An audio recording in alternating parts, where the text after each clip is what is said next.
Hey, welcome to another episode of the Blackout Tips Podcast. I'm your host, Rod, joined as always by my co-host, Karen. And we're live on a Saturday afternoon, ready to give you some podcasting. This is a feedback episode, which means we're talking about what you want to talk about. It's all the things you had to say to us, and we're saying them back to you. The official weapon of the show is folding chair, and the unofficial sport, bullet ball. And bullet ball, extreme. You guys know how to get in contact with the show. All that stuff is in the show notes currently. The email, the voicemail, the comments. Of course, you can leave reviews on Apple Podcasts. We read those as long as they're nice and they're 5 stars. Don't forget Pod Jam 3.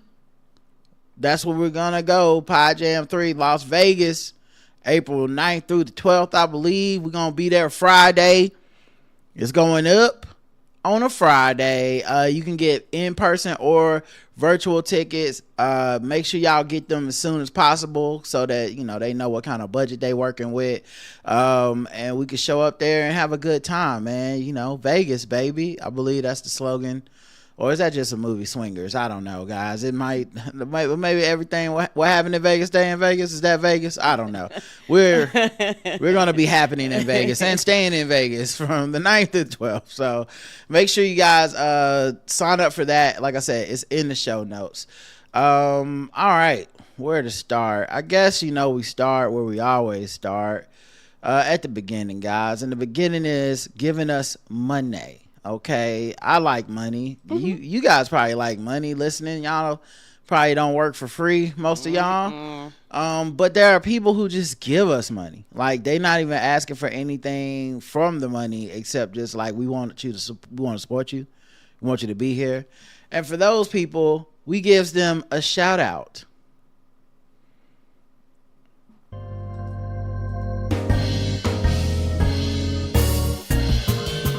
May I have your attention? You are now listening to Charlotte's own Rod and Karen. We welcome the good folks who tithe to the Black Guy Who Tips. New monetary, new honorary. PB.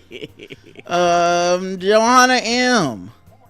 Laura F. Chris from Hawaii. Corey the Tickler. April G.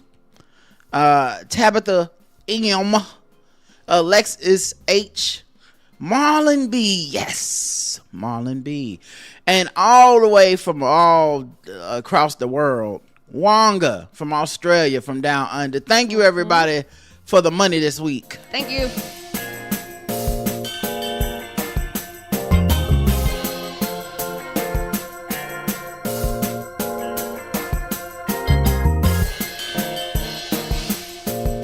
But will we get any commercials in this moment? Only I know the answer.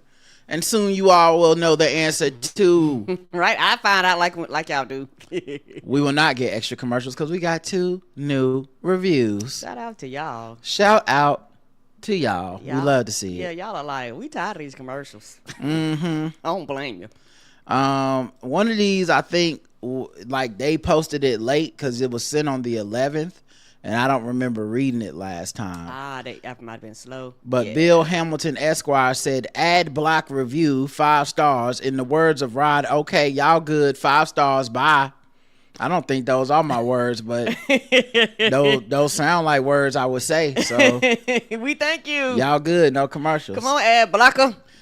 This one is from HR Paper Stacks, who says, and another one. Leaving another review just a few weeks after the last one because it's so fun. Also, I'm a woman, by the way. I just like the HR Paper Stacks persona from the Boondocks. Oh, hum and sway was really frustrating to me. That's really what they think of us. Then they try to push this narrative that black people don't vote, yet constantly push into the black church and other black spaces to influence voter sway.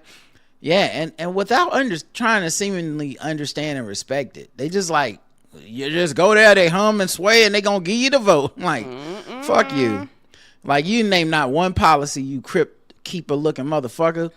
I'm so sick of being told black people contribute nothing while simultaneously watching the force of black influence be overutilized in everything from voting to music to language. The gaslighting is really ridiculous, but I'm grateful for your voices like yours and that let me know I'm not alone. Other people see it too. Keep doing you, Amber. Thank you, Amber. Appreciate you. We do. And I agree wholeheartedly, 100%. The way that this whole election thing for on the left is about to cycle out into if a black person tries to have a leading role, it's gonna be 27 excuses for why it can't be them. And if a white person tries to do the same thing, even if their politics or past is kind of like murky and in the middle of the road, they will be seen as the better, like some people are going to see them as a better option. It's going to be a fight on our hands because I'm still telling y'all, man, the lesson a lot of people took from 2024 was not one of we need to double down on the people that didn't vote. We need to double down on the people that we support. A large part of this is going to be people scared, like Ezra Klein and whatnot, being like, no, we need to drop all the gay shit, all the black shit, all the brown shit. We need to drop everything that's not just white people centered. And yeah, man, it's gonna be a fight, a culture fight, because it's gonna really be up to these politicians and the voters to be like, we are electing people that fight for all of us, not just, you know, the ones who we think will win back Trump voters and keep making, like, that's the real centrism. And it's just funny watching how that is spun differently depending on which black person is where. You know, Jasmine Crockett is like, I want to go after non-voters and people that are disenchanted with the left, and that's normally what progressives say they want. And they like, she's a loser, we could never win with her. And James Tallarico is like, we got to bring these Trump voters back to the table, these Christians, these conservatives. And they normally are against that and say that doesn't work, and now they're like, no, that's exactly what we need to do. It's so confusing, and the only thing that makes sense to me is there's an innate disbelief in black and brown folks being at the head of the table. You know, they shit on Hakeem Jeffries, and every time I look at a big vote, he got all his people in a row. And you know, I don't know what else you could possibly want from a person in the minority party right now, but that's what I want. So it's stuff like that, where it's just looking like it's gonna be a fight in every direction. And you know what? Honestly, I'm with the smoke. Like, I don't care. Like, then let's fight. Like, let's fight. This is the time to fight it out for what is gonna be the future and the direction of the left. Are we gonna be a bunch of fucking compromise, give up ass motherfuckers where the only thing we agree on is Democrats bad and keep losing? Or are we gonna start putting some people up there that's gonna fight?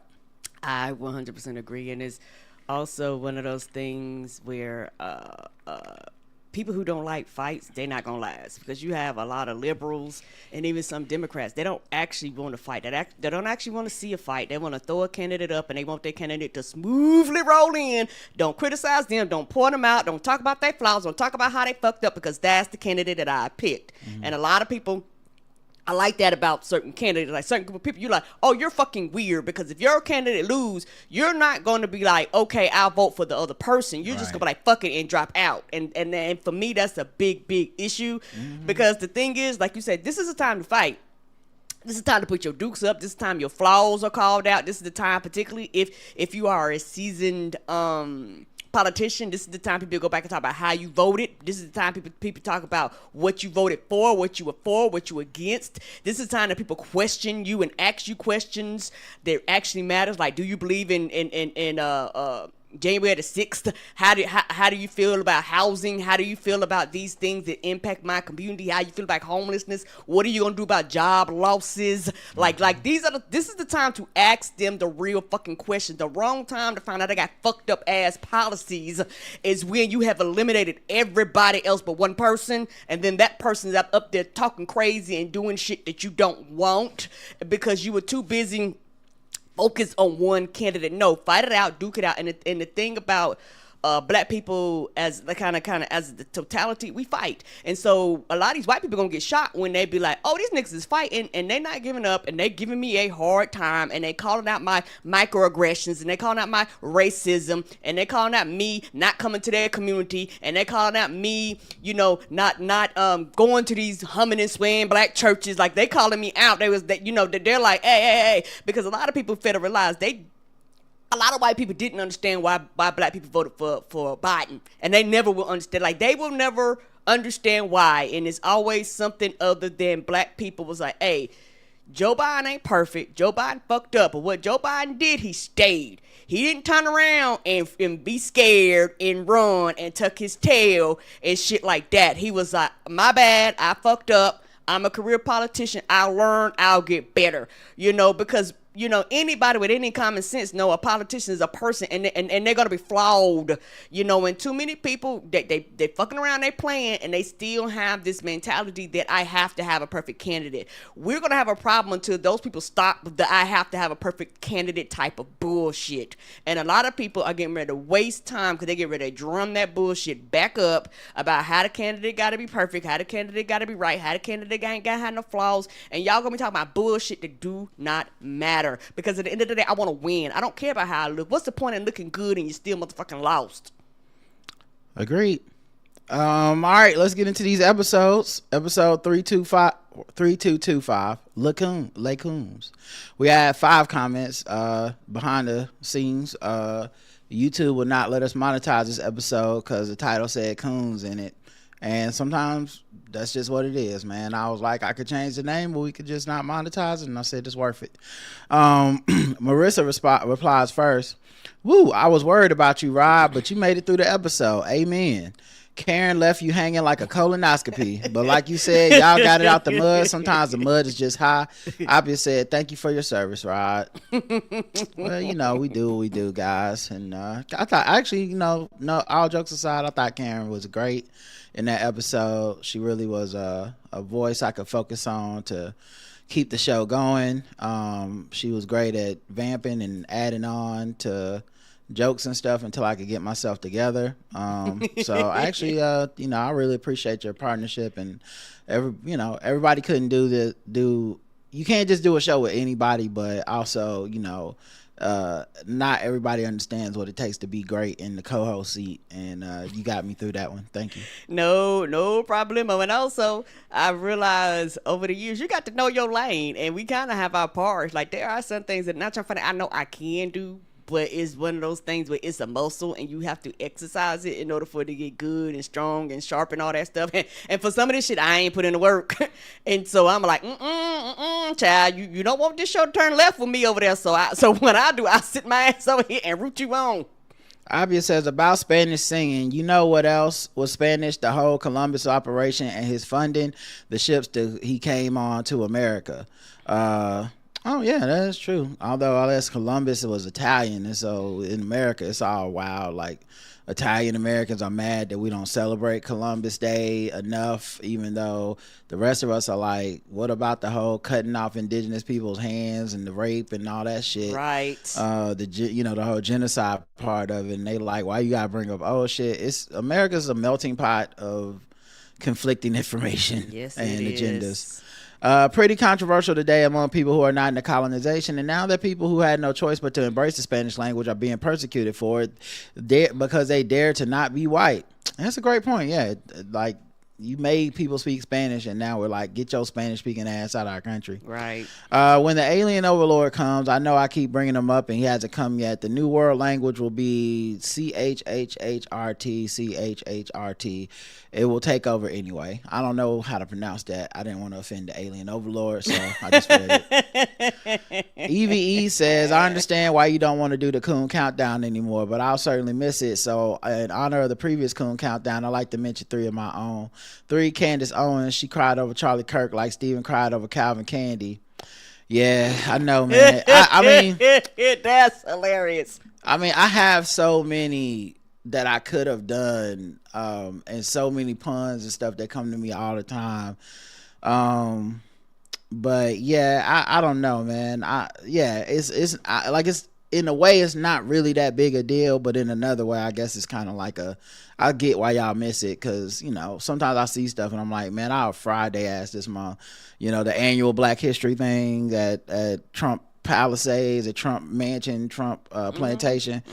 That kind of shit. There's all kinds of people that's volunteering to be the new coons, but I don't know. I wasn't feeling it this year. Maybe next year or maybe later in the year or something.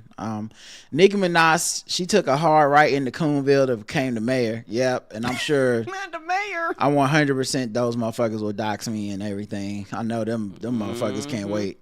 One, Clarence Thomas, he's permanent number one on my list. Same here. He's always number one if you would listen to my countdown. His work speaks for itself. If there was a coon contest, he would walk into the room. All the other coons would go home because they can't compete. Yeah, you got to say if there was a coon test, he would run into the room. All the other coons would go home because they couldn't compete. That's, that's the bit. Hilarious. Thank you for coonman to my TED Talk. She said coming, but I'm just helping. CP Shelton says, I was pleasantly surprised that you played Transformers the movie, the apology tour on the show. Yeah, he sent it to me. That's Charles from the Transmissions podcast, all about Transformers. Yes, it was hilarious, baby. Thank you. That's the first time I'd ever seen that. I thought you might. Well, it's new. That is new. Oh, okay. I thought you might mention it on the Nerd Off we did last week, but I'm glad everyone got to enjoy it. The trauma was real back in 1986, but that impact of Optimus Prime's death and later rebirth is also a big reason why Transformers has outlived so many other 80s properties roll out. I can see that. They do owe us. They took a childhood from us. They did a whole ass childhood. Let's check the comments on YouTube. This rap song feels like a crime. 5908. And one of them boys rapping. Forget what. Let me see. Let me see. The one that's gonna wipe their nose. Oh yeah, Jalen Duran and that dumbass terrible rap he put up. Don't remind me. Jane Araxi says, LOL, poor Rod, that edible is hitting hard. Laughing emojis. Thank you for your sacrifice, sir. You're welcome, guys. We got to throw it together as a family. Joseph says, Hassan knows he's wrong for that third party shit. The only third party org I've heard of actually doing anything is the Working Families Party.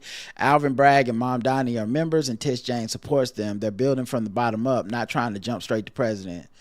Yeah, the Hassan shit, man. It's always the same thing. And once again, this is a power grab. This is literally them sensing a weakness in the coalition and trying to usurp power into this weird, like, progressive whites only space that puts everything else on the back burner, but thinks the economy will somehow get everyone on the same page. Right.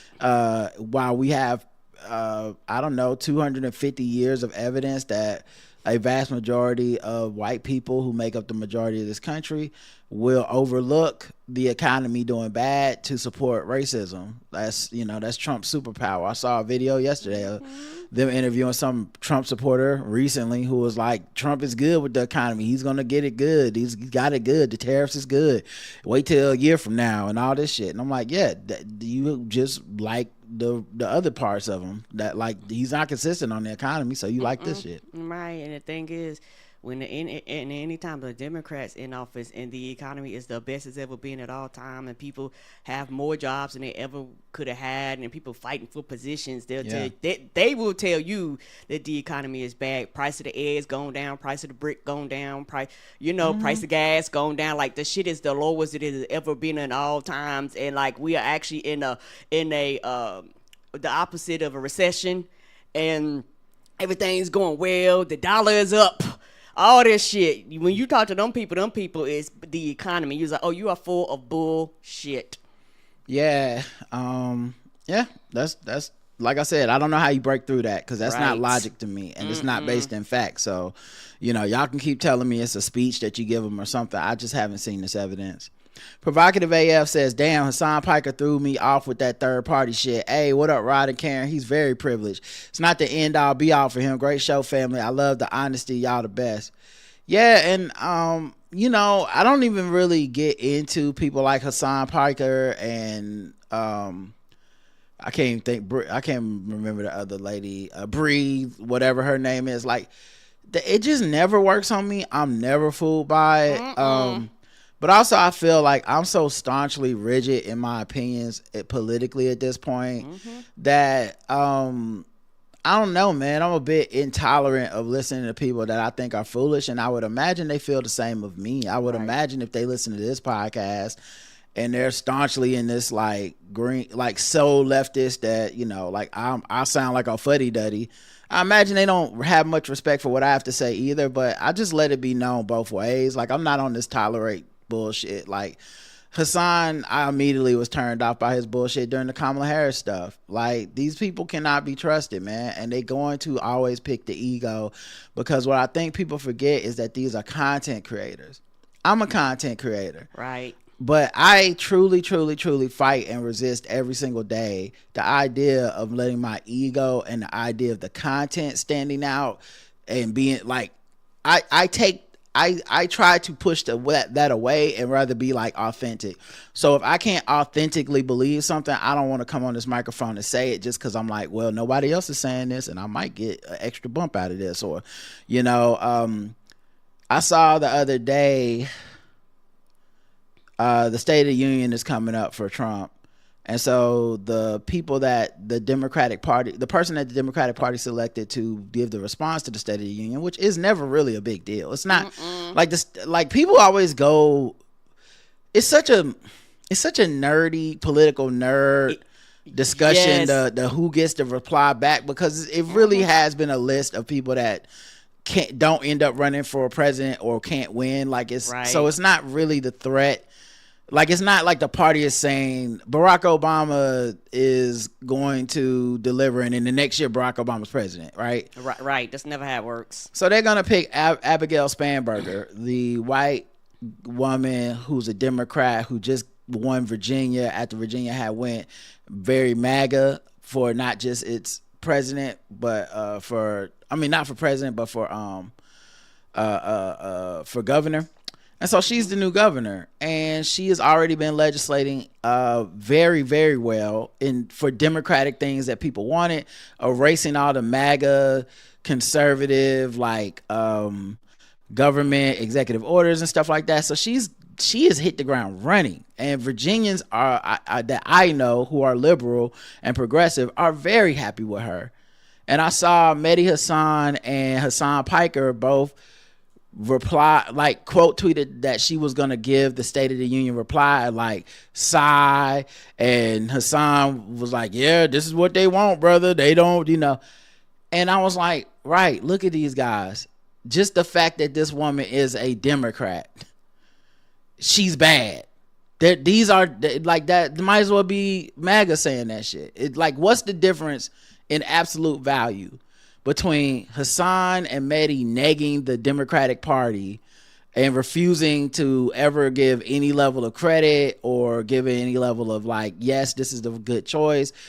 What's the difference between that and MAGA people that refuse to do the same? Like, they do the same shit.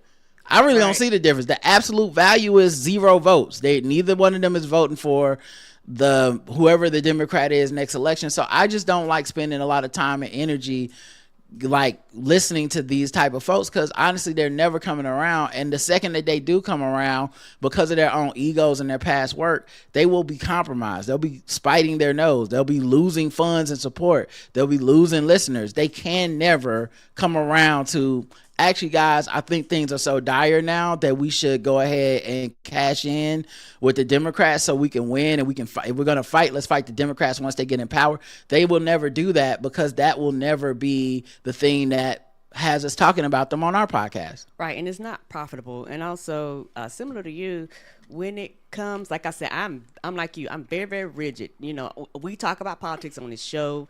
You know, very, very few people I talk about politics in real life. Mm-hmm. And so, you know, for me, and when you say you a third party, when you say you Green Party, it's a no starter for me. Mm-hmm. Like, I automatically just zone you out and tune you out. I judge you. I'm like, okay, bitch, you're wasting my motherfucking time. We're not talking. We're not discussing. There's nothing. Put like this: if you've made that decision, you have told me that you are having a conversation with you is wasting my breath. Mm-hmm. It's not my job to convince you of anything. And that's my thing. I don't have to convince you of anything. I'm convicted in how I feel. And so it's one of the things where I feel like this when it comes to Democrats. I'm a Democrat. So why am I giving somebody power in my party who actually don't give a fuck about my party? Why am I listening to your voice? Like I'm just like I said, I'm very hard on that. Why am I listening to your voice? You don't matter to me. Because at the end of the day, either you're going to vote for this or against this, and there's nothing I can do about it. I know that whoever the Democratic person is, that's who I'm vote for, hands down. Are they gonna be perfect? No. Are they gonna check off all my boxes? No. But I'm not gonna waste. Like I've learned, I'm not gonna waste time, effort, energy into you. When at the end of the day, I feel like it's a pointless interaction with you. So I'm like, similar to you, I don't have time. So for people like that, I'm like, okay, you're going to do whatever. And on top of that, like you say, when you look at it like this, you go, oh, you're about to profit. If you was to come out wholehearted with your chest and say this, you would lose money. You would lose supporters because all you do is go after this group of people that are disgruntled about other shit and drain them of their money, time, and resources, and then look at us like we crazy when we tell you this is dumb and this is a losing strategy. And also, it's real easy to do that shit when you don't have any accountability and any responsibility to a party, when you don't have any accountability and any responsibility to a voting block or constituents. It's real easy for you to sit and fucking complain about everything somebody else is doing. Yeah, I was telling a friend a long time ago, we were talking about TikTok. We were talking about TikTok, and I brought up my reticence to TikTok, especially with it being such a visual platform, and like compared to the other ones that started with words. Like Instagram is like this as well. But I was like, there's like a thing people don't want to talk about, but there is this sort of like attractiveness multiplier on TikTok. Mm-hmm. And I'm not saying that there are zero people on there that aren't conventionally considered unattractive that can't like get, but there's like a ceiling to like, hey, we're here to look at people, and so someone can be stupid but look good, and we want to follow them because they look good. Right. Somebody can be smart but not look that attractive, and we're like, yeah, you smart, but not as many people gonna share and want to view this. It's just it's like some lizard brain shit. It's not even a conscientious choice. Right, it's not deep, right? But I was like, there's a lot of people that I think folks get fascinated with because they just have a certain attractiveness and charisma to them.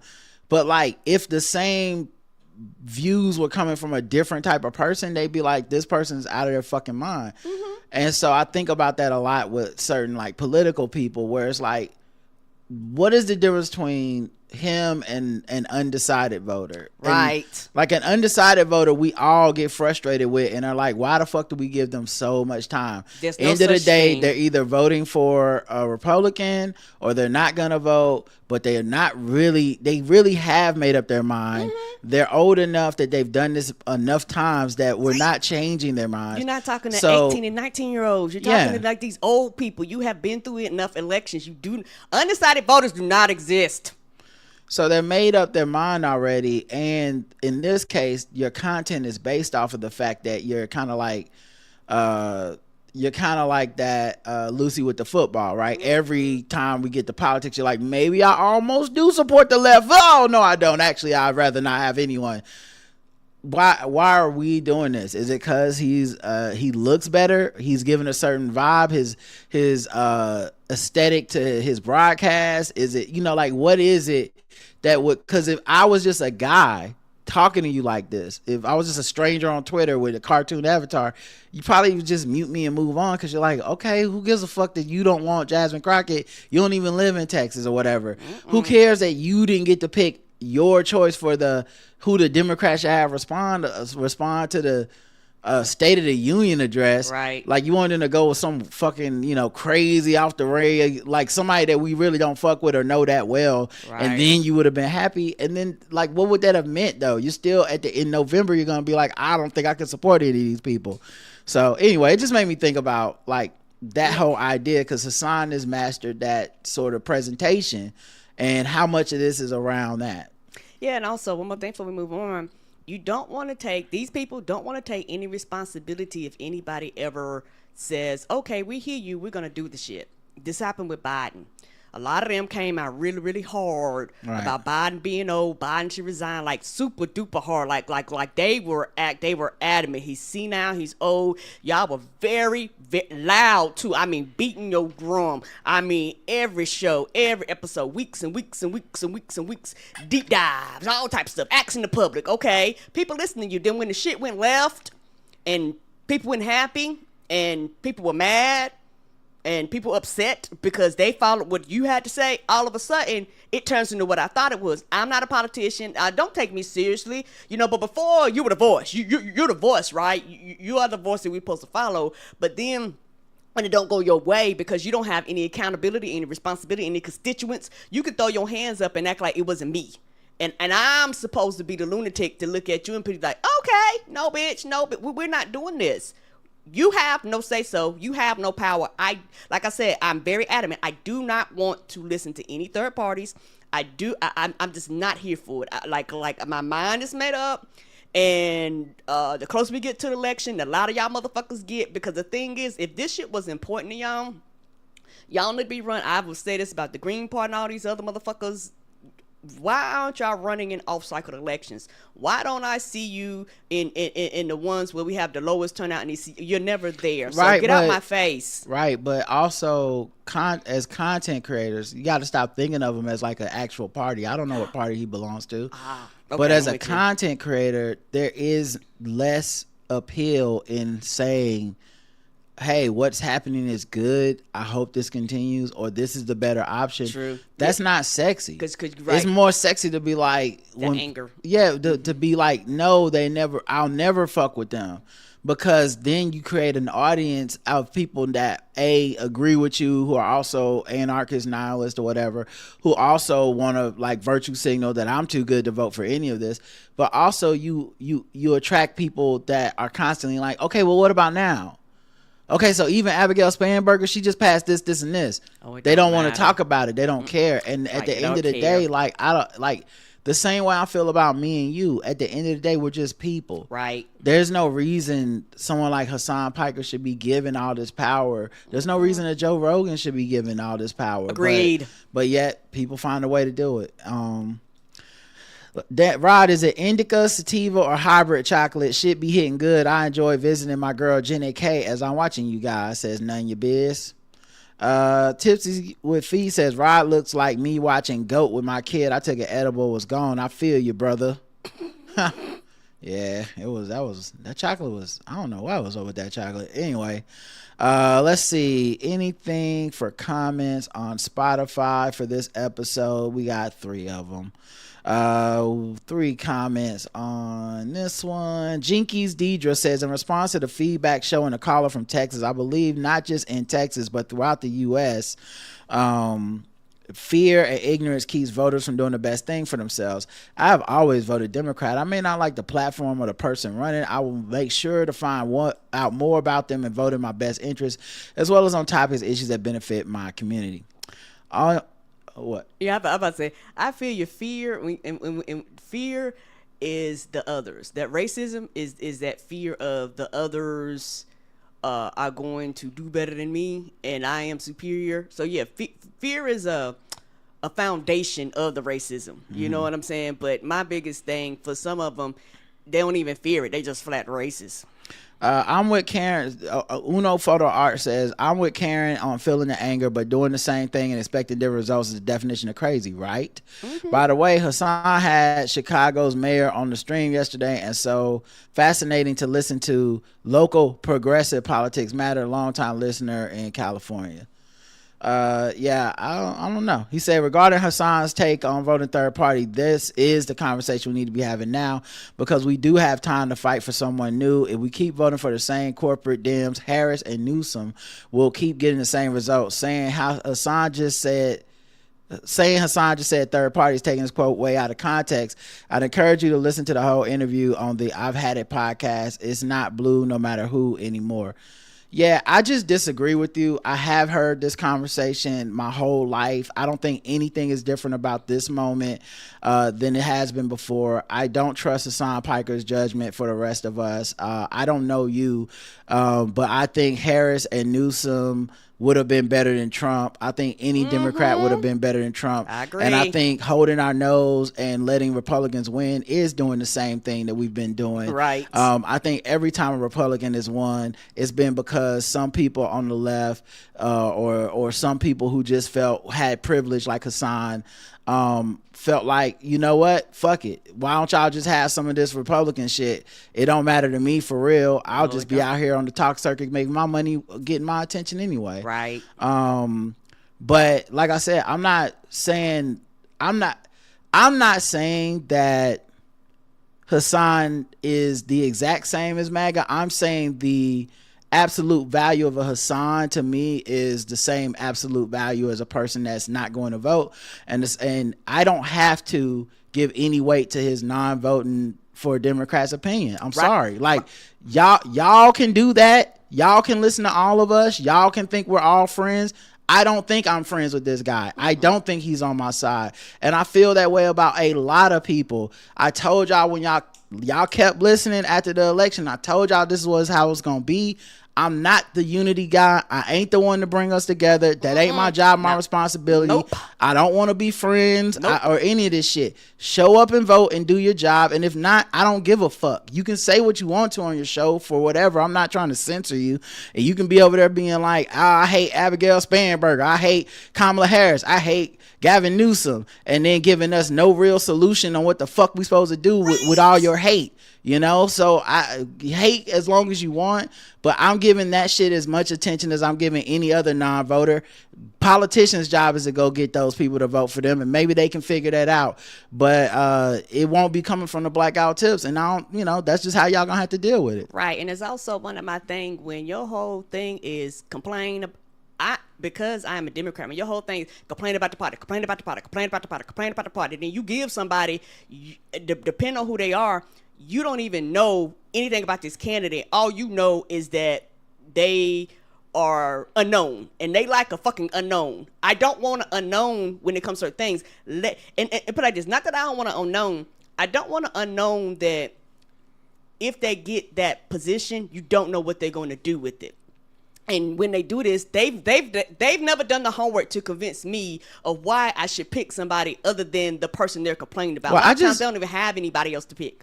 And I just don't like the straw man, because they're painting the straw man in these replies. And I'm giving y'all the full picture of everything you need to hear. It don't even need context for a whole conversation. Here's the only thing they can say for me and Karen that will make us go, okay, cool. They can say everything they're saying right now and not change a single word except for the final phrase of, okay, if you do all of this and then you get to 2028 and it is JD Vance and Gavin Newsom or Kamala Harris or whoever, what will you do with your vote?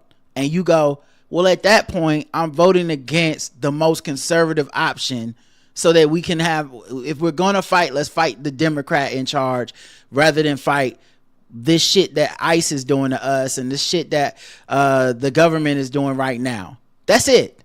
And then we cool. Because I'm not trying to be friends. Like, I don't need us to shake hands and agree on, like, everything. But you fight your fight, which I'm totally cool with fighting. Y'all don't see me come on here and be like, leave Jasmine Crockett alone. She's in a fight and she's a fighter. I hope she wins the fight. But if Tallarico wins that fight, hey, well fought. Moving on to the general. That's what the fuck I'm talking about. If we can't dap up on the rules of engagement, then why the fuck would I feel like we on the same side? Stop lying to me and telling me we on the same side. Actions are the only thing that's gonna matter right now. I don't care about your platitudes or your fucking latitudes or your longitudes as far as location in America. I don't care about your motherfucking listener count. I don't care. None of this shit matters to me. Your money don't matter. None of it matters to me. We all get the same vote. Hopefully, and when it's time to vote, to know that you're still on this, like, man, I might not even vote shit, I'm gonna just throw it to the third party. I don't have to respect it. No, I do not. I do not. And I 100% agree. They could say the exact same thing, but if then they turn around, they go like, whoever the Democratic person is, I'm still complain about them. But what I'm gonna do, I'm not gonna vote for Republican. They will never say that. So no, we don't have anything to talk about, because at the end of the day, I don't know what you're gonna do. So don't waste my time. Yeah, because I'm gonna vote for the Democrat and still be able to complain about them. Right. So I don't even tell you, like I said, it's just a matter of framing we're doing the same thing, right? What do you think he did with his vote? The same things. So go talk to him about it. Thaddeus says, long time listener, you two and Hassan. You and Hassan are definitely on the same side. He explained himself later in that video. But similar to how you all view Jasmine Crockett at her primary, we shouldn't just give the nomination to Newsom when there are other candidates with more popular policies out here. But that's the thing, though, man. That's the thing. I don't think we should give it to anybody either. But if we get to the motherfucking general and these are the two choices, I have enough common sense to be like, well, duh. Give me Tallarico. Give me Newsom. Give me the motherfucking dude from Maine with the Nazi tattoo. You hear what I'm saying? We not saying the same thing. No, we're not. Write them. Because I'm already on the side of, if y'all can get this person to the fucking general, I will support your guy. I will vote for them. They're on the side of, if y'all get someone to the general I don't like, I'm out. That's a privilege. Yes, it is. And that is not an ally. That is a person seeking to usurp your party. That's what that is. They're just as intolerant and high and mighty and entitled as anyone else that would be like, well, I'm only voting for MAGA because liberals want trans kids to be able to swim or whatever the fuck. Right. Like, that is where we're at. And no, I don't respect it. And no, I'm not on that nigga's side. Newsom is assigned governor. He may be a local government experience reason to dislike him as a candidate. I don't give a fuck why he dislike him. If Newsom was my governor and I didn't like his ass, and somehow he won the Democratic national nomination for president, I'd vote for him. Same. Too much of the discussion is about like, dislike, can you have a beer with, do you trust them, that kind of shit. None of that shit really matters to me at the end of the day. It's what you can make them do, and it's when you get a chance to have a voice. Now, this is the time to voice dissent, but that is not the same as saying, well, I'm not just voicing dissent. At the end of the day, I will sabotage this bitch. Fuck him. Right. And fuck anybody else that's with him. Like what? Well, stop writing me. I'm never moving off of this. I told niggas that if this shit went down like this in 2024, prepare for a different fucking attitude from me. I am not moving. I am rigid. Just because I'm nice and nuanced and thoughtful does not mean that I am not principled. I mean what I say. Right. The same way that they're like, I just can't do it. Cool. I think you're fucking up, and I don't really want to talk to you because you're never gonna be at a point where you're like, okay, yeah, this shit's kind of crazy. Yeah, and I don't have to respect your opinion. Yeah, we don't exist the same way. Fuck it. Must be nice. No comments on the Patreon. Let's see what the poll was. Did you go out for Valentine's Day? 26% yes, 74% no. We didn't go out for Valentine's Day. We went out and did some like regular shit on Valentine's Day. That shit looked great. Yeah. Nobody was on the road. It's nice. All right, let's take our first break, man. Ladies and gentlemen, please remain seated. This is just a commercial break. Relax, sit back, enjoy. This is just a commercial break. Do not get the break.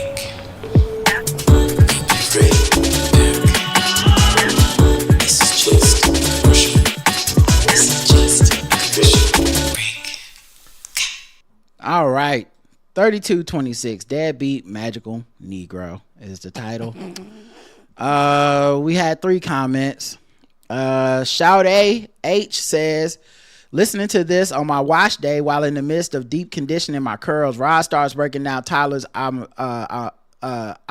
killing you question mark. That's the peak full circle moment for me. I love that song, and I needed to hear that interpretation as I'm on my hair journey. I'm trying to get like you, Karen. Oh, thank you, baby. Abia says the city next to my city is called Epstein with 2 P's. The city of Epstein, located in Hesse, Germany, derives its name from a combination of old High German elements, roughly translating to Eps stone of Ebo or waterstone. The name originates from the medieval castle Berg Epstein, built in the 11th century, which was perched on a prominent rocky outcrop. What is this, an excerpt from Wiki? Got it. I'm gonna give us her references. So if you ever read on the internet that your friend Appia was close to Epstein since 2009, that it's gonna be that Epstein, not the other one. I'm just making it crystal clear. I don't blame you, Appia. it's the Epstein with 2 P's in it. Not even one of the P's stands for pedophilia. Well, that's what we hope. Now, why would we be reading an article about you? I don't know. Like, would you like have gotten some white people news? So righteousness? I hope not. EV says, I think your magical Negro was just there to help you on the start of your journey. Right now, he's probably on a basketball court, encouraging some young kid to never give up. Maybe one day when you're at a low point, he will show up and tell you to keep up the good work. The one time I checked out the neighborhood app bulletin board, someone had posted about a suspicious person walking in the neighborhood, and they mentioned the route, and I realized they were talking about me. Damn. Oh, no. Well, you do like Arby's. You was probably walking with a bag of Arby's. It was like, this motherfucker right here is dangerous. Watch yourself. I do a 3-mile walk every weekday. I never went on that app again. Fuck that person. You should have, you just put the Arby's down. You won't look suspicious. It's very easy to solve. Oh, no. I mean, I would have reported you, honestly. If I saw you walking in my neighborhood with a big old buffalo brisket nugget, I would not report you. I would tell. I would be like, police, I'll dial 911 and wait. Like, she here. Let's see. YouTube. I hope y'all got to see Chromacopia live. Took my daughter for her first ever concert in Raleigh, and yes, you both lost some cool points for not knowing the meaning of I Killed You until now. The joint came out last year, and Tyler been one since Flower Boy. By the way, don't sleep on the new ASAP Rocky. Don't be dumb is flame emojis. Cheyenne replied, they saw Tyler and Kendrick. Exactly. Thank you, Cheyenne, for saying it. And Melanin, man, that's good for you, man. I don't catch them all every time, and I'm sure I got a lot something that slipped through. That. I don't have a lot. I catch most, but I don't catch them all. I'm a lyricist person. I'm heavily into lyrics and interpretations and stuff. But the thing is, I don't cheat. I don't typically look up like explanations on like, Rap Genius and stuff. I normally just listen to music until I get it, and I don't know why, but that one just slipped past me. I think we all have moments like that, but what a beautiful moment to have right before the show, and then to go through that with y'all. I thought it was nice. Alicia says, Fergie will always be in the top national anthem for me, very entertaining. Hillshun says, Robert K thinks he sounds cool and relatable for sniffing that stuff off of a toilet seat. Or RK Jr.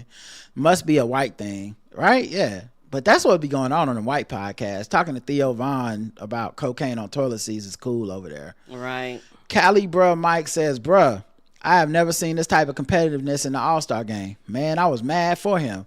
When he had his hands up after that loss, LOL, man, I loved it. Kawhi was busting heads, but they played too hard during the third game, and they ran out the gym. Yeah, the old heads, they got served up. But I like that they had the pride. The national pride said, let me go ahead and use up most of my energy so that we don't lose to Wemby. And then we'll go lose to our own American YNs who beat the shit out of them. Damien says, did Brady put on a Black History Month national anthem? Oh, Brandy put on a Black History Month national anthem. You go, girl. Consequences depend. Oh, we couldn't monetize this one either because I played the Brandy clip, but it was worth it. Oh, they was just like, no. Consequences depend on what happened in November. If we are mad enough and really want change, November will tell the tale. Otherwise, we could be in for a really rough ride. As if the numbers say we should win in November if everyone's allowed to vote, blah, blah, blah. The numbers say that. If everyone's allowed to vote. All these special elections only have one thing. I actually think it's a very interesting time because with the numbers being what they are, people are going to be able to retroactively feel like their points are being made in a vacuum. So the trend that I'm seeing is no matter what kind of Democrat runs, they are overperforming compared to the last time when Kamala was on the ticket, which is interesting because even when Kamala was on the ticket, many Democrats locally won. But for president, people were like, no, I'm a Republican who's only voting for Trump for president, and I actually don't care about the rest of the party, which happened a lot.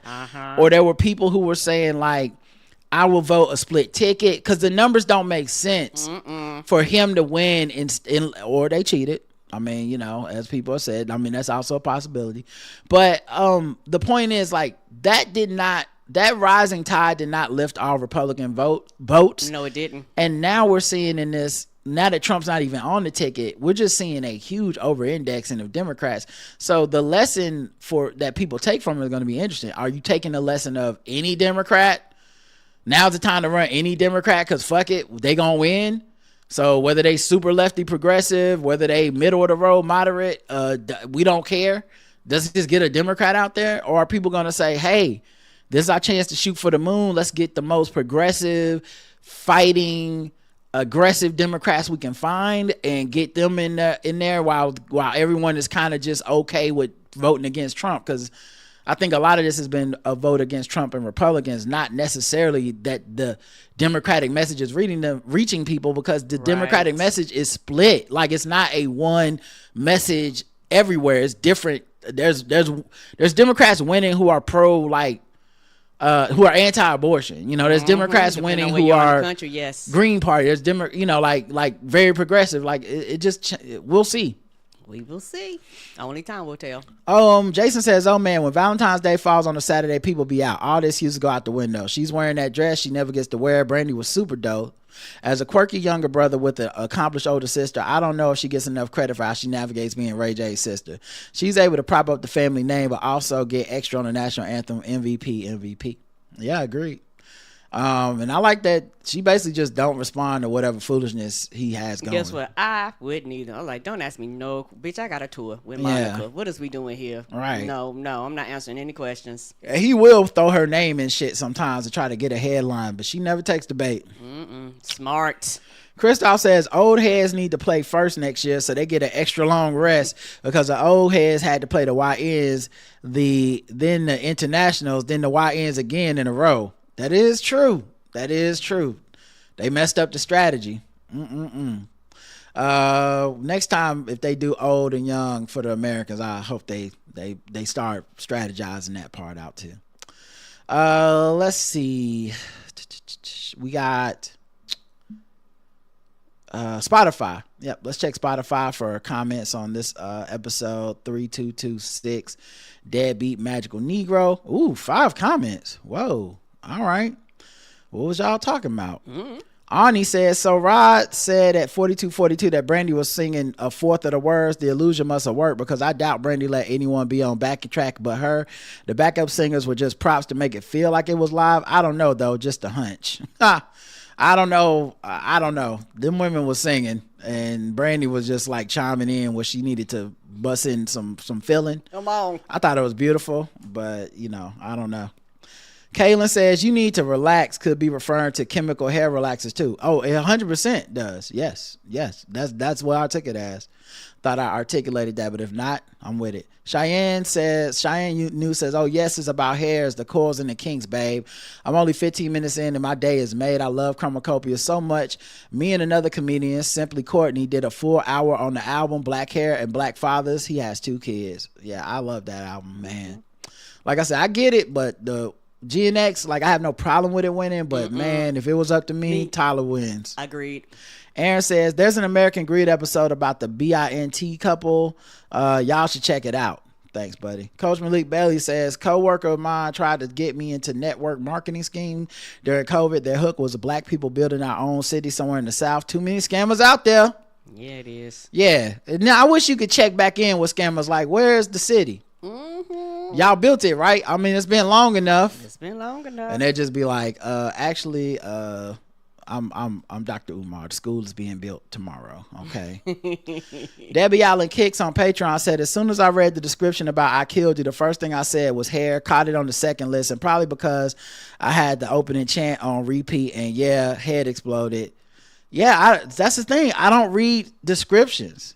Like, I just listen, and normally I catch stuff. I don't know how I missed this, but it just happens. And honestly, I'm glad it happened that way, because it felt beautiful to have that moment. Like, oh my God, this nigga's a genius. I already thought he was, but still, it's that feeling. Is such a good feeling.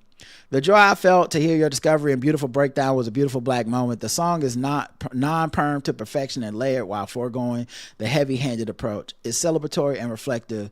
This one's for my ninjas.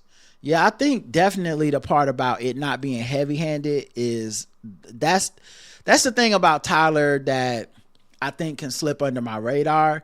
He's not as heavy-handed as Kendrick can be sometimes. Agreed. And so sometimes I'll be like, oh, this one's just about like having a good time.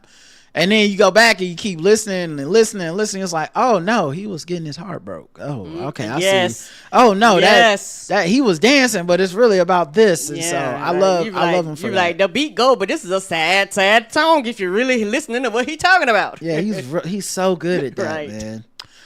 So that's the comments. The poll was, did you watch any NBA All-Star Weekend? 26% yes, 74% no. I'm in the 26%. Karen's in the 74%. She didn't support these brothers at all. I'm sorry, I did not. I'm not gonna lie. The only thing I seen Khan in the 3-point contest, and that's kind of what I really. It's sad to see, but it happens, guys. You know, this is people always say, "Oh, you guys do everything together." No, not really. We do not. Karen hates black men playing in the NBA and the freedom that they approach the game with. Nope, I do not. And so that's why. That's why we got to go to a break. Quit with the lies, bro. Let's go to the break and come right back after the next commercial break. Let me see here.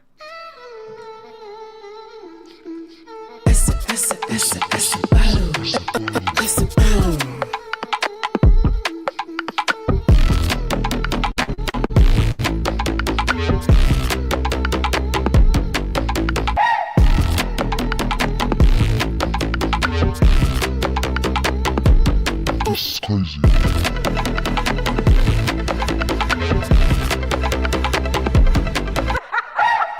All right. Episode 3227, dinner for breakfast, 3 comments. Tanya W42 says, Newscape's bacon is so delicious. The price does sound ridiculous, but the retail price for 12 ounces of their triple cut bacon steak on their website is $16.99. So maybe not so crazy given the cost of the raw materials. Definitely not so crazy now that I know that. That's wild. Obvious says dinner for breakfast can be done, but maybe shouldn't necessarily be done. I'm thinking about the total calorie intake of most, unless it's dinner for breakfast and for dinner a big full glass of water. But maybe I'm just a dream crusher. It's possible. I've heard it before. I don't care if I'm eating that. I guess what? I have no concerns about nobody's calories. Yeah, you're just trying to trust dreams. I don't know why. It just depends on what it is. And also it's up to each individual to manage their calorie intake for the day. Evie says dinner for breakfast is a good idea, but why can't I have a big bowl of spaghetti for breakfast? Think that would be a great movement to get behind. Wendy's breakfast is pretty good, but I still take a McMuffin over any breakfast item at Wendy's, and probably a chicken biscuit at Chick-fil-A as well. Yeah, I don't think Wendy's breakfast is that good, but you know. I did make an effort to try it a few times and like vary the items. I do remember there being like a couple things. Like I think they had like almost like a honey chicken biscuit or something that was okay. And then everything else is just like mid to bad. Wouldn't it though? But yeah, let's check out the comments on YouTube for dinner for breakfast. We got 7 of these comments over here. Sharon says, too many people thought the last presidential election was a joke. The American electorate are not serious and has learned nothing. The fact that people are actually promoting the minstrel Stephen A. Smith as a serious presidential candidate proves it. As other conservatives look for black buffoon to underscore what they believe about black people, Stephen fits that mold. No, I don't believe he cares about black people. He never has. If he did, he wouldn't F around with our vote. He only cares about himself. He's a loudmouth grifter, always was. Thanks, guys, for another good show. What's crazy is he's running as Democrat because he knows he has no chance with the racist people in the Republican Party, but he's also like race isn't really a thing anymore as far as racism. Like, you know, it's not as big a deal. So yeah, he's a distraction and a bad faith actor, and I'm not going to just relent over and be like, you gotta watch out, man, he's gonna win president just like Trump. I don't think he's just like Trump, and I don't think the kind of people that support someone like Trump will support Stephen A. Agreed. Matt says, I would love to sing the segment theme songs with the crowd during the live podcast. Have a great time in Las Vegas. Yeah, I don't know what the sound setup will be, but if they make it so that we can play it live, that's always fun. We love those segments. Sometimes we've even had them like a cappella. Presidential primary debaters will start next summer. Wouldn't Stephen A. Smith run as independent or Republican? He says Democrat. I don't know how that works, but that's what he says. I don't know if he even makes the percentage to qualify to be in these debates. Right. But I guess we'll find out. We will. A motherfucker that holds no office, just showing up, has never shown us any reason to believe that he helps put communities and people that we should consider that he's doing anything that would be considered civil work. And also, we've seen him on TV before going into the black community and talking to people in the community. And when they was asking him them hard-hitting questions, he didn't have no answers. And them people were very upset. So, it's like, yeah, dog, like, you can't do that, and it turned sour. Right. And act like motherfuckers do not remember that quote-unquote town hall or whatever the fuck you were having that time. Think you gonna come in there and tell niggas what to do. And they was like, bitch, I live here. These things impact me. What you gonna do about it? I normally don't post anything, but I could not help myself. Being a fan for a little bit after discovering Rod on Karen Hunter's show, says Mr. No Limit 84. Politics Till I Get Mad is one of my favorite segments. I'm glad I'm not alone in my view of the world, but you didn't waste no time after the intro music to get into Stephen A. Smith. I'm like, who is voting for this guy? But seeing how things have gone, like KG said, anything possible, shaking my head. Damien said, gonna have to prove it to me. Like, he gonna have to meet whatever the standards is and all that stuff for me to be like, okay, until then, no. Damien said in the reply, that's one thing that isn't, even in the upside down. Yeah, I'm with Damien. I don't think it's possible Stephen A. wins, and I'm not going to walk around in fear of him. If he wins, then America's just even less serious than I thought it was. But I think it will run out for Stephen A. Smith. Damien says the real question is, has Stephen A. Smith ran out of gimmicks? We really don't need any more distractions. Yeah, who knows? I hear people saying he's doing it for television, for money, he's not going to give up his television money to do it. I don't care. I don't know. I think I would not vote for him. I would not consider anyone a serious, thoughtful person that did. Agreed. Truth be told, you vote for him, you're dumb. I'm just going to flat say you're stupid and you're dumb. I would, if he's able to win a Democratic nomination, then I truly feel like even the Democratic Party's not serious. Agreed. Like, part of the reason that I can't just hop on this whole, like, everybody that I don't like is a corporate Democrat. That's why they losing. Is Joe Biden not considered a corporate Democrat? He won. Like I said, the Joe Biden thing kneecaps every single argument people write in with. Right. Because Joe Biden wouldn't have won if all this stuff was true. Like, Joe Biden wins when people are sick of Trump. Yes. That's really it. People will get serious when they're suffering and be like, actually, this pandemic shit was so fucked up. The economy's so fucked up. Let's just go get an adult real quick. Right. So I feel like that's what happens, and I don't think it's actually any deeper than that. It is not. Anytime we do any form, big or small, of course correction in this country, when it comes to things like this, people are suffering. Jason says, I definitely get the sandwich cut and force thing. I tend to enjoy smaller versions of stuff. I didn't know the psychology behind it. It'll take 4 fun-size Snickers over a full bar every time. I'd take a personal pan pizza from back in the day and over an equivalent amount of regular-size pizza, and I can't think of anything that would be more disgusting than a full-size White Castle burger. Ha! Stephen A. has no shot aside from the racism. Trump's other advantage in the primaries, he was the only celebrity. His closest rival was Ted effing Cruz. This field is going to be stacked. These damn politicians have been building brands like a mug. Gavin, AOC, and Kamala are all celebrities now. Even Mayor Pete, Walls, and JB. I mean, if Jasmine gets the Senate seat, or even if she doesn't, she'll still be around. But I understand with LeBron retiring soon, Stephen A. is looking for some way to occupy all that hating time. That's hilarious. Let's see. Anything on Spotify? 2 comments. All right. I love lasagna for breakfast, says Cheyenne New. Come on, lasagna for breakfast. Laughing emojis. Listen, lasagna for breakfast sound good to me. Ryan says Wendy's should definitely do burgers all day. I remember Burger King and Gary, Indiana did that, and I was getting Whoppers on my way to work about 3 times a week. Also, add Soul Power on Prime to your watch list. Yeah, I've heard great things. I definitely need to add that to my watch list. Thanks, brother. Dinner for breakfast on Patreon. Let's see what we got. We got no comments, so let's go to the Pizzo. The poll was, do you think Stephen A. Smith will be president? No. 98% of our audience no, 2% yes. That's it, guys. There we go. That's as serious as I'm discussing it. When that number moves up to the opposite, then I will have a discussion about Stephen A. Smith as a presidential candidate. Right. Until then, sideshow, distraction, nothing fruitful can come from that. Let's go to the next episode. No commercial break. Episode 3228, Jesse Jackson. We got 4 comments. Apia says, I must hear defend Karen today. Rob, first of all, my name is Rod. Dorotheus. See how it feels? Don't feel too good, do it. Rob, this is white people news. Everything is great and cozy. No real problems here. Ha ha. Karen, true. I'm sorry. In reality, the story exactly before this conversation was Savannah's 84-year-old mother was kidnapped, and we don't know if she is even alive anymore. We have no idea where she is. Not exactly the most uplifting story. Nice try. First of all. That's hilarious. First of all, Appy, I appreciate you trying to defend Karen here, but she didn't need a defense. Because the truth of the matter is, in white people news, not knowing if she's alive or dead, that's good news. They don't know. They don't know. If this was black people news, we'd be like, her mama was found chopped up in parts. Even your mind, because of white privilege, your mind can't even conceive that there's a worse version of the news. There is a worse version. But we in white people news. I wasn't reading about her dead mama yet.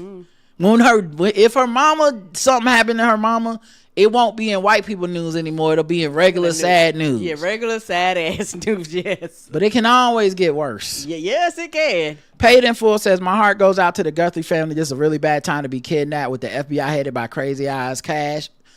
Child, I was thinking the same thing. Right. I didn't want to say it, but I was thinking taking the effort to look. Or just, are they the amount of brain drain when they took over and just fired competent people because those competent people knew Trump was a criminal, so they was like, get the fuck out. So now you just got a bunch of either people that weren't the top of the list, people that are sycophants and followers of Trump, or people that just don't have the ability or prioritize not qualified stuff like that. These are the costs we're paying. Yes, the brain drain. Put like this. People underestimate what a brain drain does to a country, and they forget that sometimes it takes a few years before you see the impact of a brain drain. And so I'm telling you right now, all these doctors, all these lawyers, all these scientists, all these people in the federal government they're working like these secretive positions. When they talk to their family members, what do you do? I just work in Washington D.C. They can't even tell you what the fuck they doing. Them type of people, when them people disappear or go into the private sector, or a lot of them went overseas, people had to realize a lot of other countries overseas was be like, look, we'll quadruple whatever the fuck you paying, come on over here. It's gonna be a problem within the next few years when you have these unqualified, uneducated people in these positions that actually require certain level of competence. Like this shit is going to fucking matter. Yep. Back to the comments. Unless someone drives Mama Guthrie back home, this case will not be solved. I seriously feel bad for this family. EV says Shia LaBeouf had that ass whooping coming. He beat the brakes off his ex-girlfriend FK Twigs to the point where he changed her brain chemistry. He deserved every bit of that 2-piece and a biscuit. I think all women beaters should get that work so they can get a taste of their own medicine. In fact, if I was president, that would be one of my laws. Maybe I should run in 2028. I can't do a worse job than the current clown in office. You know what? I'd vote for you over Trump. Me too, baby. Curb Stomper says, long-time listener who took a break from the podcast, just wanted to say thank you, too, for doing what you do. Knowing how people prepare their food is absolutely a judge of character. Those employee apocalypse I used to be subjected to would tell me more than any icebreaker. It really will. You learn a lot about people. They be like, oh, my cat must have gotten this. I'm like, ooh, I just learned more than I want to about my coworker. And there would be times at some of my previous jobs where I would just get the money and then go on to lunch and whatever I was gonna do. They're like, I paid my money, so y'all motherfuckers won't complain about I how opted out of many a potluck. how I'm not participating because motherfuckers love to do this shit. And they be like, you ain't bitch, here's my $10. I am going to eat lunch. I've made a plate before and threw it in the trash and then went and got food. I have too. Like went up the street. Let's see. Jesse Jackson 3228 YouTube. Melanin Man says, can't believe y'all didn't say booby trap. That's true. That is what we should call him. CHM818 says, early voting in Texas started. I'm voting for Jasmine and all our wonderful black female judges on the ballot. Yeah, Karen and I early voted in our local county elections yesterday. My mom says, nice homage to Jesse Jackson. Thanks, Mom. Damien says, Rod, I totally support California's law about not outing school children who may be LGBTQ. As a parent, you shouldn't need for the school to tell you who your children are. Only the biggest are unhappy about this. Most parents just want their children to be happy and successful no matter who they decide to love. Yes, Damien, that's such a great point, because if this was a law that was passed in California, and it was passed because progressive people were like, how am I going to support my child in whatever they're going through in life if I don't know what my child's going through? So like if it was from the like love and support angle of like, listen, if my child is using pronouns at school that they can't use at home, I would like to know that so that I can make changes at home so they can live their truth everywhere. But that's never how it's sold. That's never how it's presented. It's always presented as punishment. So in my mind, I can't even fathom the idea of a parent who's like, no, because I want to love on my child. It's like, they might say love, but what they mean is like send them to some type of camp, beat them, kick them out the house, force them to, perform as one gender over another. And yeah, your child is your child, and I've never been a parent, and I know it's more complicated than I'm sure that I'm thinking, but it's the fact that these laws are always passed as like a punishment to the child. Is always a non-starter for me, because like, what does that mean? Jason says, man, as a kid, I used to always get Jesse Jackson and Billy D. Williams mixed up, but Jesse was definitely the man. I remember when Clinton sent him to help bring home some hostages one time. My mom was like, he's gonna get those hostages. Haha. With regards to the Tallarico thing, I actually don't think Colbert actually intended to do anything to help or hurt anyone. He even said in this segment that he wasn't sure Tallarico was the right person. Like, I feel if Jazz's interview was banned, he would have done the same thing. He's burning that thing down on the way out. I hope you're right. And once again, I think I made enough leeway in the conversation to be like, he might be doing that, he might not. You know what I'm saying? With Colbert, maybe this is his way of putting a thumb on the scale. Is like, listen, I actually want this guy to win, and this is gonna get him the publicity to help him win. Or maybe it's just a coincidence, and CBS is just under Barry Weiss, and as they're so inept, they're always making mountains out of molehills, and it kind of did whatever. Maybe it's their way of putting a thumb on the scale and being like, we don't want Jasmine Crockett to win. Conservatives, I mean. So let's make a stink about Tallarico and see if we can get people to vote for him. And, we think he's the next John Fetterman. I don't know the answer. So I guess we all have to wait and see. But none of it is unbelievable in meaning, which is sad, right? None of it's unbelievable to me. Meaning I can believe the Stephen Colbert is 100% on the up and up, and this is censorship from CBS because we've seen what they've been doing. Agreed. And I can also believe that Stephen Colbert and Tallarico bond over their kind of Christian, folksy, moderate Democrat type appeal, and they could be like, hey man, I actually really like this guy, and that's why I'm interviewing him and not others. And then I've subsequently heard in the last few days that the law about equal time should not be triggered by this type of TV show. So a entertainment comedy show having a politician on does not mean they have to have his opponent on. I didn't know that was true, but I've heard it from multiple reputable sources, and so I believe that now. So yeah, I'm more prone to believe that CBS was interfering with the broadcast for whatever reasons about Tallarico, whether it was in support or hate, whatever it is. I'm more prone to believe that's what happened, and not that Colbert was like, this'll be a good stunt. And honestly, Colbert's character has shown that he doesn't really seem to be a let me just do this as a stunt Right, not a type not a of guy. Queen. Agreed. But yeah, so you're probably right. If it would have been Jasmine, maybe we'd be here doing the exact same thing, and I respect that. Let's check the comments for Patreon and for Spotify. Spotify, no comments, and Patreon hit the wrong button. So that would help. That would help if I hit so you can get to the right page button and see what you're supposed to be properly seeing. That's what normally All right, works. right. Okay, no comments there either. Now let's check the poll. Do you have fear of being caught up in an online prank video? Like I said, I think it's an irrational fear. Probably from my over-indexing Instagram models that like to play too many jokes, but I'm like, oh God, a big booty woman. Where's the third camera? Where am I? Oh my God, who want to see if I'm looking? Well, I found out apparently some of y'all had the same algorithm. 35% of y'all fear being caught up in an online prank video. 65% of y'all walk around like, nah, I'm good, and that's why y'all gonna be in the video. Y'all gonna get caught. I'll be the one that picked it out. I'll see a big butt, then I'm gonna look directly in the camera like, aha, you thought you got me. I didn't even look. I'm focused. All right. The last thing is email. We got no voicemails this week, so the last thing will be email, and then we got a couple physical mail things. Okay. So let me play one last beat, and we'll be right back. You are not worthy.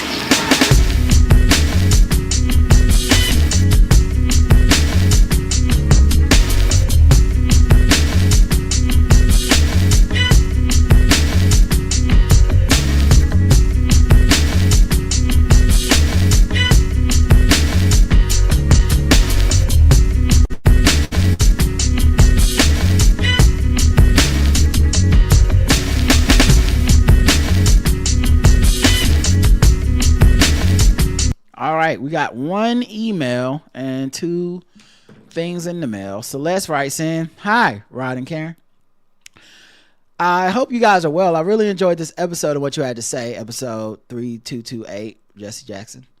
One thing I'll add my 2 cents is that what I think is a factor on why we are in the mess in this country now is that the very human desire to move on from the never-ending trauma of racism and white supremacy led a lot of black people to not prepare the younger generations like we, Gen X, and before were prepared. Coupled with the non-accountability of the masses for their participation in these systems of inequity, thinking Obama, the magical black man, was going to absolve them and fix them if they never had to be bothered again, really did a grave disservice to our elders who fought so hard. It skipped accountability for the people who were and are fighting so hard to keep others down and do these evil things. I agree with everything you said there.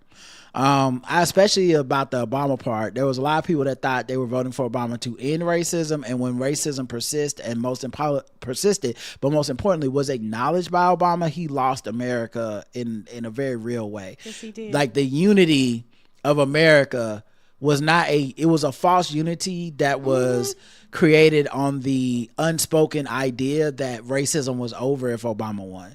And when he said Trayvon Martin could have been my son, or would have looked like him, and when he said Skip Gates, the cop that arrested him, acted foolishly, it was like white America had a backlash to that we still have not recovered from. We are not. We still paying the cost of that. And yeah, and I think that, man, moving on from the trauma of racism, you're right, and it's just very hard. It's just, I didn't have kids, so I don't know what it's like. How do you impart this lesson to your kid without traumatizing them? Or, you know, like, when does a black kid get to be a kid versus when does a black kid have to realize that, hey, you're going to the store for Skittles with a hoodie on, you could get killed. Like, I don't know. And that sucks. I know those parents are not picking to not give their kids those lessons out of like, just, oh, it's all good, but they're having to pick between their child's innocence and happiness. Yeah. And then this induction into this cycle of constant terror, trauma, and pain, and it's just tough. Yeah, and also I I personally had to realize that I had a privilege in my life by being born and raised and being around black people. Like all my life. Black neighborhood, black, I'm black, y'all. So I didn't experience a lot of things that a lot of other black people had to experience, being the only black in these white communities and things like that. So we were raised completely different. Because I remember when a lot of this term first started, it would be things like children going to college, and they would be like protesting things. And I'd be like, well, bitch, that's a lesson you should have learned when you was a kid. But then I was like, oh yeah, depend on how you were raised, your proximity to whiteness, if you were taught not to see color, if you were taught to to just blend in, if you were taught not to stand out, like, oh, okay, now you're getting to the point where you're seeing these microaggressions for someone for the first time. You're seeing like things that you're are being introduced to or you didn't want to see for the first time, and you're responding to them. Things that maybe, not trying funny, a 9, a 10, a 12, a 16-year-old would have already kind of went through that process, and you're dealing with it as an adult. And so I personally had to learn how to have more compassion, because in my mind I was like, oh, this don't make no sense. Like, the fuck are you doing? Like I don't understand. Like my brain, like I said, I had that brain glitch of this is something that ought to be instilled in you so you don't get a shocker as an adult in the reality that we live in. Because like I said before, no matter what white people say, white people remind us that we're black every day of our lives, but they don't want us to remind them that they call us black. And so that's a trick bag. And so, for me, I go, oh, okay. Whenever you get there, you get there. Like, and my biggest thing, don't turn to a coon. Other than that, we're good. Long as you ain't out here talking about I don't like my people and I don't love myself. Like, I don't have a problem with you going through the process whenever you learn these lessons at whatever point in time. And on top of that, a lot of people learned this lesson when Trump got in office. A lot of people, the first time and the second time, for some reason, like that they are learning that these spaces that they thought were safe and these friends a lot of them had since they were children, we're adults now, and they're realizing, hey, that the rose-colored glasses started falling off, and all of a sudden you realize that you were other, and you realize that for, in some situations you will never be accepted. Actually, they only quote-unquote tolerated you. That has to be a shocker to the soul, and it's devastating to some of them, and it's it's a heartbreaking thing to have to look at somebody who you considered a friend for years and decades sometimes, to realize that the relationship that I thought we had, we didn't really have, and you never really respected me. So, like I said, I have my compassion and my understanding. Like I said, as long as you ain't out here being anti-black, I'm good. Like, you can't get the left TM to turn any attention to their racism and misogyny that had them look at Hillary Clinton and Kamala Harris as not worthy partners or even adversaries in the struggle for the better. They will not fight for the now and future against the right, because I think they agree with it based on their actions.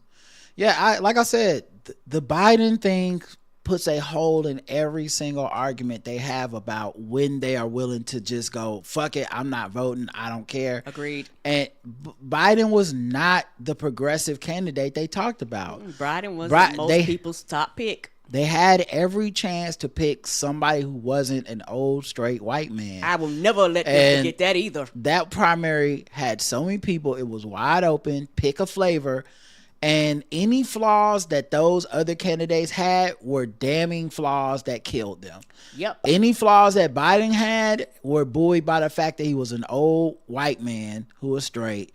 And we just kind of let him cruise throughout. And I'm not saying I think he was a great president. I do too. I think his administration was way more progressive than it's ever going to get credit for. I think it was more progressive than Obama's administration. I agree. But he'll never get credit for it, because the same thing that made it seem like, hey, he can survive any slight is the same thing that made it so that people could not tout his accomplishments and be like, we should fight for this administration to stay in charge. Because people was like, I don't want to look like I'm caping for an old white man. I'm too busy online trying to look good or whatever. Right. And just ignoring that he did a lot of good work.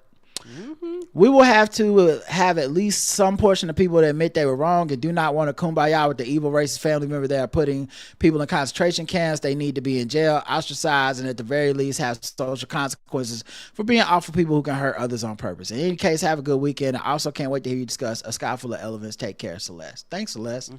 And I don't know if we'll ever get to discuss Sky Full of Elephants. We're all depending on Karen to finish reading it, and I don't know that that's gonna happen. We got some mail in the. I'm slowly making my way. I'm sorry, y'all. I'll be doing other shit. It's okay. No pressure. We got some mail in the physical mail.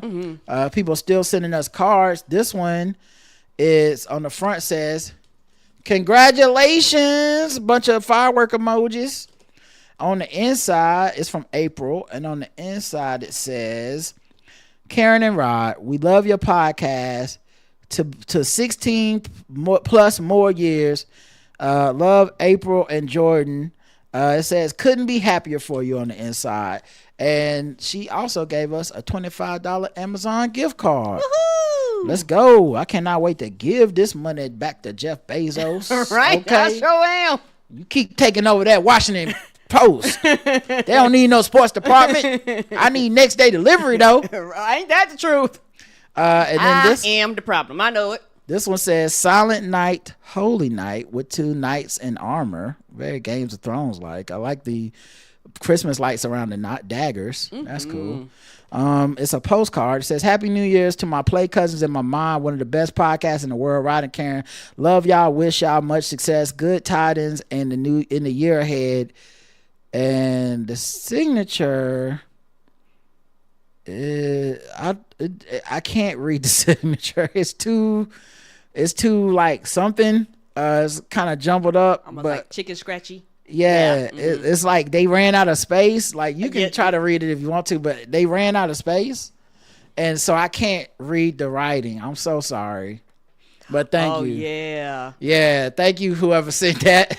I'll take your word for it. If you write in and say it was me, I'll be like, okay, cool, because I have no idea. I can't read it, but thank you. That's such a dope card. Reminds me of Game of Thrones. Shout out to the new Game of Thrones. It does. So yeah, if you sent that, let us know, baby. Yeah. So yeah, thank you everybody for taking the time to listen to the show today. We'll be back throughout the week. Until next time, I love you. I love you too. Mwah.